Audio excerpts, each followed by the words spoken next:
Okay, good evening students, welcome back to Learners Academy. Okay, so introduction का part 1 हमने कल किया था. Part 1 was related to two or more parallelograms which lie between the same parallel lines and also on the same base. हमने सीखा कि ऐसे parallelograms का एरिया इक्वल होता है. बट अभी हमने एक्सरसाइज 9.2 की थोड़ी जांच पड़ताल करी तो हमने ये पाया कि 9.2 को सॉल्व करने के लिए इंट्रोडक्शन पार्ट 2 भी एक्सरसाइज से पहले ही करना पड़ेगा. ठीक है, इंट्रोडक्शन पार्ट 2 क्या कहता है कि पैरेललोग्राम दो मत लो, एक ही लो, साथ में एक ट्राइंगल लो. पैरेललोग्राम दो मत लो, एक ही लो, बट साथ में क्या ले लो, एक ट्राइंगल ले लो. फिर उनके एरिया का क्या रिलेशन होगा वो बताओ. ठीक है, तो आपने हेडिंग नोट डाउन कर ली. इसी से सिमिलर लुकिंग एक हेडिंग हो जाएगी कि parallelogram and a triangle between the same base and on the same parallel line.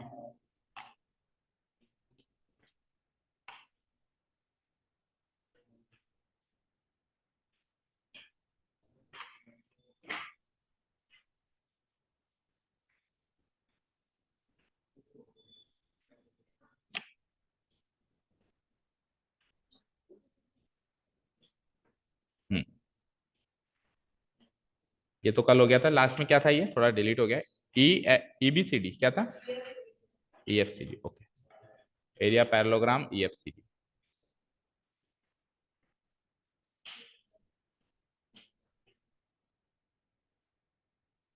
ठीक है, ये तो कल हो गया था. तो नेक्स्ट हेडिंग डालो आप, parallelogram and A triangle. Parallelogram and a triangle on the same base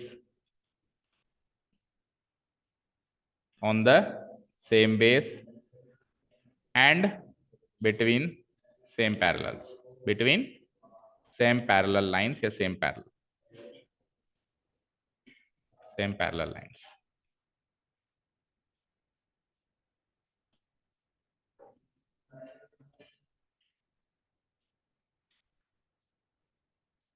ठीक है, ये हो गया टॉपिक.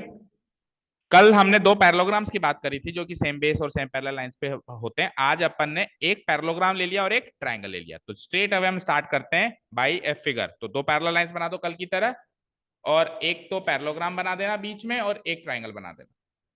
लेट्स से कि these are the two parallel lines. Akhil थोड़ा कष्ट दे हाथों को. हाँ, ये पैरेलल लाइंस हो गई हमारी भाई, वही कल की तरह L पैरेलल M. इसके बीच में एक पैरेललोग्राम फिट करते हैं.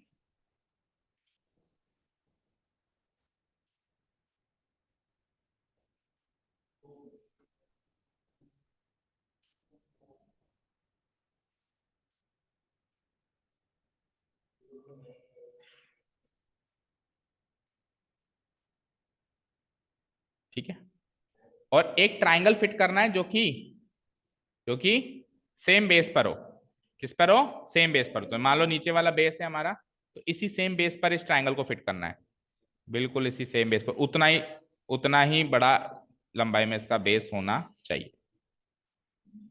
बोलो अभी काम चल जाएगा क्या, ये ले लिया मैंने उतना ही बड़ा बेस, तो हो जाएगा क्या मेरा काम. हाँ, नहीं, चलो मान लो वो तो थोड़ा सा मार्जिन है, ठीक है, लेकिन चलो वो चीज नहीं, इग्नोर करो. अब हो जाएगा क्या काम, चलो मान लो उतना हो गया. ये अभी भी ऐसा ट्राइंगल ले सकता हूँ क्या मैं, क्यों, क्योंकि ये इस पैरेलल लाइन के बीच में है ही नहीं. पैरेलल लाइन के बीच में के लिए आप ये बात अपन इंट्रोडक्शन में कर चुके थे कि टॉप को अगली पैरेलल लाइन पे टच करना है. तो कुछ इस तरीके का फिगर बना सकते हैं. अच्छा, पैरेललोग्राम आप अपने हिसाब से कैसे बना सकते हैं, कोई कोई ऐसा भी बना सकता है, कोई ऐसा भी बना सकता है, हाँ ऐसा भी बना सकता है, हाँ ऐसा भी बना सकता है, कोई ऐसा भी बना सकता है, कैसा भी बना लो, है ना. ठीक है, चलो तो इनका नामकरण कर देते हैं. तो ABCD तो पैरेललोग्राम ले लो, ABCD इज द पैरेललोग्राम. और ट्राइंगल ले लो PAB, ट्राइंगल ले लो PAB. Is this clear, clear. Okay, अब अपन लिखते हैं हेयर. हुआ क्या क्या पहले तो बात करते हैं. तो हुआ ये साहब कि parallelogram ABCD and triangle PAB जो हमको दिखाई दिए वो बिटवीन सेम पैरेलल लाइंस दिखाई दिए, lie between the same parallel lines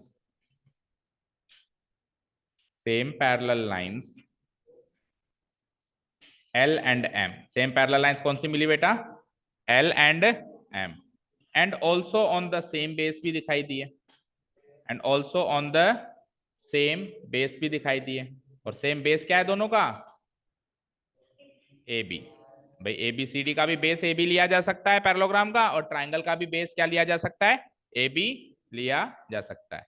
कोई कहे सर मैं तो ट्राइंगल का बेस ए बी ना लेके पीबी लूं, तो पीबी ले तो सकता है, लेकिन फिर पीबी जो है पैरेलल लाइन में से किसी एक पे टिका हुआ नहीं है ना। आपको इस वाले चैप्टर में वो उसी को बेस मानना है जो साइड ट्राइंगल की या पैरेललोग्राम की किसी की भी जो साइड दोनों पैरेलल लाइन में से किसी एक पैरेलल लाइन पर टिकी हुई हो। तो इसलिए आप पीबी या पीए नहीं ले सकते, आपको इसका बेस भी क्या लेना पड़ेगा? A B. ठीक है, तो सर ये तो आइडेंटिफिकेशन का काम हो गया है, तो एक्सरसाइज नंबर 1 में भी किया था हमने आइडेंटिफिकेशन। अब क्या करें? तो अब आप ये करोगे, इसका रिजल्ट लिखोगे। सो अगर ऐसा है, कैसा? अगर ऐसा है, अगर ये चीज है, अगर ये चीज है तो इसका रिजल्ट आएगा जो मैं नीचे लिख रहा हूं। मतलब ये चीज अगर आपको गिवन है क्वेश्चन में, या फिर कहीं से आपने निकाल ली, गिवन डायरेक्टली नहीं थी, इनडायरेक्टली गिवन थी, आपने मीनिंग वाइज निकाल ली, तो इससे आप क्या रिजल्ट लिख सकते हो? इससे आप बहुत ही अच्छा रिजल्ट लिख सकते हो। क्या लिख सकते हो? Area triangle P A B जो होगा पैरेललोग्राम के एरिया का हाफ होगा।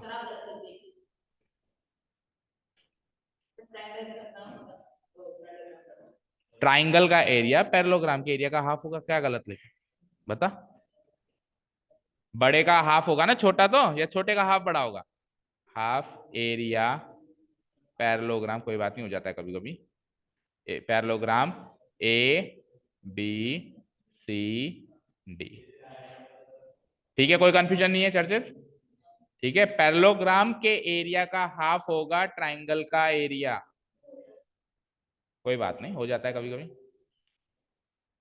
इसमें ज्यादा इश्यू बनाने की जरूरत नहीं। ठीक है, ठीक है ना?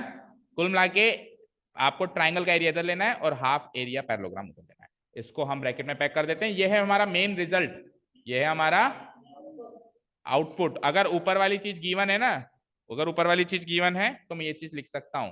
लेकिन एक चीज सुनो ध्यान से, इसका कतई मतलब ये नहीं है कि अगर नीचे वाली चीज गिवन है तो आप ऊपर वाली चीज लिख सकते हो। मतलब कोई ऐसा ट्राइंगल जिसका एरिया किसी पैरेललोग्राम के एरिया का हाफ है, तो इसका मतलब फिक्स नहीं होगा कि अब वो ट्राइंगल और वो पैरेललोग्राम किसी सेम पैरेलल लाइंस में। और भी बहुत सारे पैरेललोग्राम और ट्राइंगल ऐसे हो सकते हैं जिसमें ट्राइंगल का एरिया पैरेललोग्राम के एरिया का हाफ हो सकता है। ठीक है ना? तो नीचे से ऊपर नहीं जा सकते, केवल और केवल ऊपर से नीचे ही आ सकते हैं। मतलब अगर इसको रीजन की तरह काम में लोगे तो इसको रिजल्ट की तरह काम में ले सकते हो, या ये गिवन है तो ये रिजल्ट का काम करेगा। क्लियर है? ठीक है, ठीक है ना? और इसका प्रूफ जो है बुक में कहीं गिवन नहीं है। इन केस हमको प्रूफ करना पड़े तो हमने इंट्रोडक्शन में करवाया था आपको, कुछ इस तरीके से प्रूफ कर सकते हैं कि अगर एक पैरेललोग्राम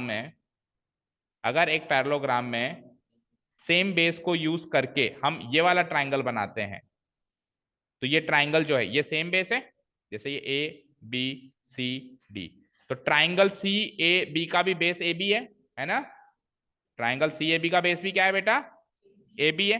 तो अगर मैं इसको बेस मान के ये ट्राइंगल बनाता हूं तो ये इस ट्राइंगल का एरिया इस पैरेललोग्राम का हाफ बनता है। क्यों? क्योंकि ये दोनों ट्राइंगल कॉन्ग्रुएंट हो जाते हैं। क्योंकि ये दोनों ट्राइंगल क्या हो जाते हैं? एस एस एस कॉन्ग्रुएंसी से, ये इसके बराबर, ये इसके बराबर, ये कॉमन साइड।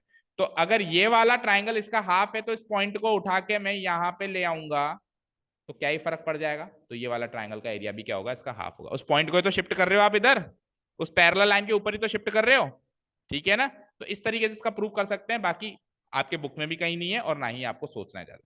आपको पर्सनल अंडरस्टैंडिंग के लिए पता होना चाहिए कि जब मैं डायगोनल खींचता हूं तो वो ट्राइंगल का एरिया हाफ होता है ना पैरेललोग्राम के एरिया का, तो फिर उस सी वाले पॉइंट को पकड़ के आप यहाँ खींच के यहाँ ले आए और ऐसा ट्राइंगल बन गया तो उसका एरिया भी हाफ ही होगा, क्योंकि ट्राइंगल तो वही है।